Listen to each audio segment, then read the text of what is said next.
Hello प्यारे बच्चों, कैसे हो। आज हम साइंस की वर्कशीट नंबर 49 करेंगे। उत्तक, जटिल स्थायी उत्तक, फ्लोएम। जिज्ञासा दीदी, पौधों में भोजन का संवहन किस प्रकार होता है। ज्ञान, जैसे कि हमने जाना, पादपों में जड़ों द्वारा मिट्टी से जल और खनिज लवण के संवहन का कार्य जटिल स्थायी उत्तक जाइलम द्वारा संभव होता है।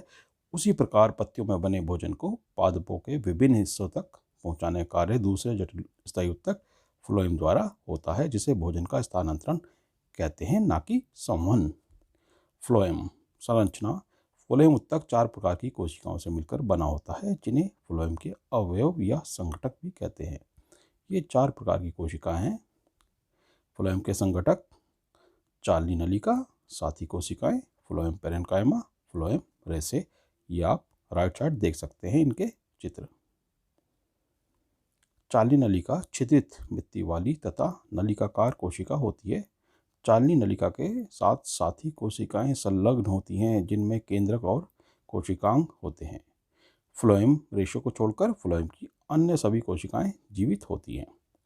फ्लोएम पत्तियों से भोजन को पौधे के विभिन्न भागों तक पहुंचाता है, जिसे भोजन का स्थानांतरण कहते हैं।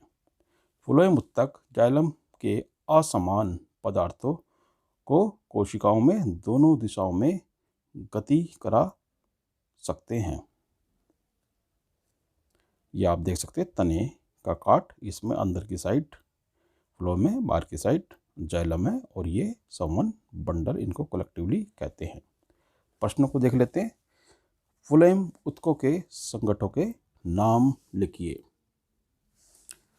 चालनी नलिका, साथी कोशिकाएं, फ्लोएम पेरेन्काइमा, फ्लोएम रेशे। प्रश्न 2 देख लेते हैं। जाइलम और फ्लोएम में अंतर स्पष्ट कीजिए। जाइलम और फ्लोएम दोनों ही जटिल स्थायी उत्तक है। इन दोनों के बीच मुख्य अंतर यह है कि जाइलम पौधे के विभिन्न भागों तक खनिज तथा जल का परिवहन करते हैं, जबकि फ्लोएम पौधे के विभिन्न भागों तक भोजन का परिवहन करते हैं।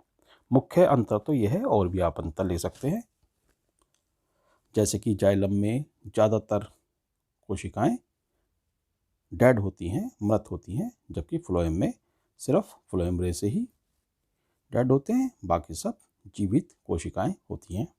प्रश्न 3 है। पादपों में फ्लोएम का कार्य क्या होता है। पादपों में फ्लोएम का मुख्य कार्य पौधों के विभिन्न भागों तक भोजन का परिवहन करना होता है। प्रश्न 4 है। पादपों में भोजन का स्थानांतरण क्यों जरूरी है, समझाइए। पादपों की वृद्धि और विकास के लिए भोजन का स्थानांतरण जरूरी है। जैसे हमारे विकास तथा वृद्धि के लिए भोजन आवश्यक है, ऐसे ही पौधों को भी भोजन की आवश्यकता होती है, विकास के लिए और विभिन्न अन्य कार्यों के लिए। फ्लोएम उत्तक को जटिल स्थायी उत्तक क्यों कहा जाता है।